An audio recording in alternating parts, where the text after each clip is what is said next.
Welcome back to Packs and Picks. In the last video, we opened our first 6 packs of Duskmourn House of Horror. In this video, I'm going to go over the deck that I ended up with from those cards. So I'm going to lay that out right now, and we'll talk about some of the things that pulled me into this color pair, and some of the things I like about this deck, and a couple things that are lacking as well. So as you can see, it's a white-black deck, and built on the back of a lot of removal. So I looked at the removal that I had in the pool, and white and black just had the most interaction this time around that I liked the look of. So here's the deck overall. Pretty decent curve. The one gap I think we have in this deck is that we don't have any super great finishers. There's no huge bomb at the top end of the curve, but we do have a pretty good curve overall.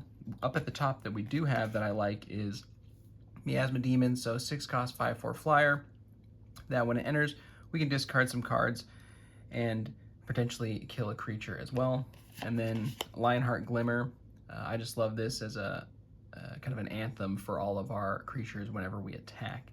So some halfway decent cards up at the top of the curve, but what I do like in this version of the deck is just all of the interaction and all the removal. So we've got things like Unwanted Remake, so turns our scariest opponent's creature into just a 2/2 in the form of Manifest Dread.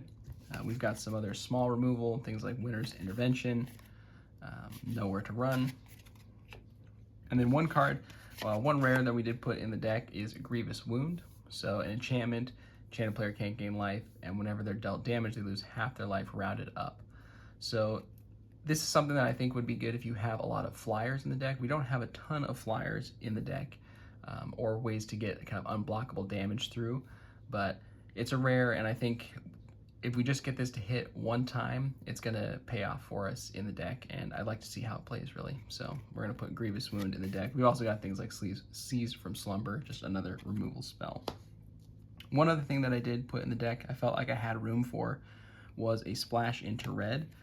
So one of the rares we had in the pool was the Jolly Balloon Man. So 3 cost 1/4 with haste. It's going to make 1/1 copies of creatures that we have on the board and give them flying and haste. So really we're looking to take advantage of end of the battlefield effects, or in our case, we can potentially get the survival abilities because they'll stick around after combat and their survival abilities will trigger. So we've got things like Glimmer Seeker here. So we can make a 1/1 Glimmer Seeker. And then our second main phase, we can get a Glimmer Enchantment creature token that's going to stick around even when our balloon creature gets destroyed. Other nice little combo I think with the Jolly Balloon Man is Friendly Ghost. So we've got 2 Friendly Ghosts here. So if we've already got a 2/4 flyer on the battlefield, we copy one of these with our Jolly Balloon Man. We'll get that +2/+4 trigger again that we could put on our existing Friendly Ghost and smash in a big hit in the air with one of the 2 Friendly Ghosts we've got here. So not a huge abuse of the Jolly Balloon Man, but I felt like there was enough little synergies that we could leverage throughout the game, so I'm putting them in here. And I did that because we had access to a Razortrap Gorge, Valgavast Lair, and then we also had the Haunted Screen here, where we can pay a life and get a red mana if we need to. So a little bit of mana fixing in this version of the deck.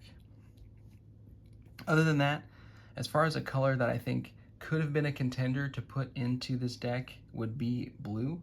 And I only say that because blue had access to some good looking flyers that I like the look of. So Erratic Apparition, Piranha Fly, Ghostly Keybearer.